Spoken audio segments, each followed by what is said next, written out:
So what's up mga guys? Dahil nga walang tigil ang buhos na ulan, so masarap humigop ng mainit na sabaw.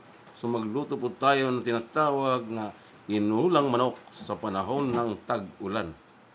Tubig, ice, TV, malamig na tanong. Hatak ng mga tropa sa kanto dumarong. Esperanza sa bawat kwento, talang patibong. Tipit ang pangarap ay magkikiba kahit anong buhawi o bagyo. Mga banat ng hustler, sintunado pwedeng rapper. Bote-bote ang palitan pero walang masyadong buffer. Alon ng beat parang wave sa tabi ng crater. Pangarap sa kamay, bibitin parang elevator. So ano natin gagawin? Maglagay po tayo ng mantika sa ating kawali. So ating iisa yung ating mga sangkap. Lagyan na natin yung ating luya. Susunod agad natin yung sibuyas, bawang, at yung haba. Dahil nga walang sawang ubus ang ulan sa labas, kailangan tayo magluto may sabaw. So ating gawin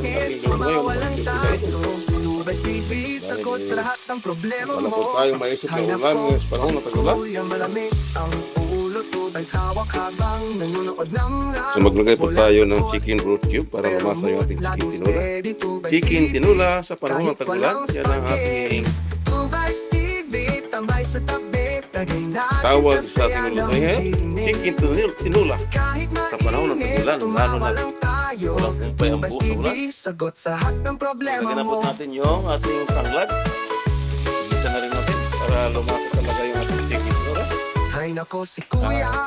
Lagyan na natin yung ating chicken o manok.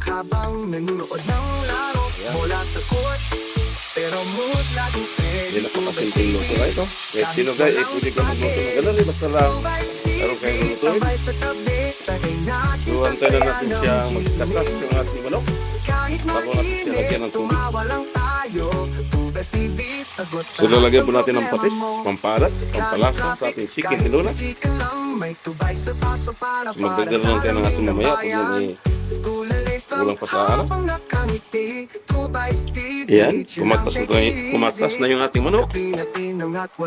So yan, palatandaan na siya lumabas na sa rin yung mantika sa ating manok. So ilagay na natin yung tubig. So mag-add po tayo ng tubig. Yan, kunting tubig lang, huwag yung masyado madami para maging malasa yung ating chicken tinola sa panahon ng tag-ulan.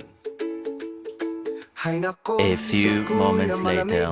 So yan, ito na po yung ating chicken tinola sa panahon ng tag-ulan. Kumukulo na po siya ng kumukulo. Yan, ilagay na po natin yung ating sayote. Sa halip ng papaya, sayote ating gagamitin.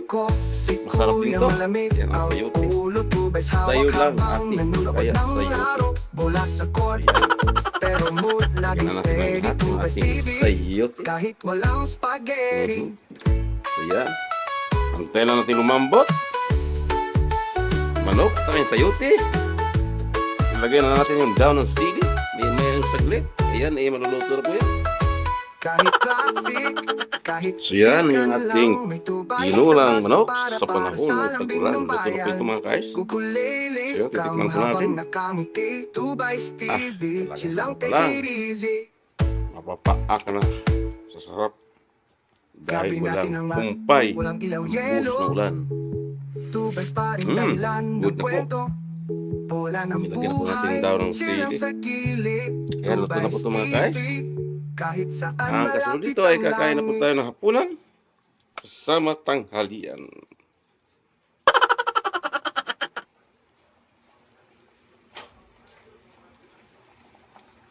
So yan na po yung ating tinulang manok sa panahon ng tag-ulan. At yan, pirasong kanin, pirasong umaapaw sa mangkok. So yan po ang aking menu for today. Tinulang manok sa panahon ng tag-ulan.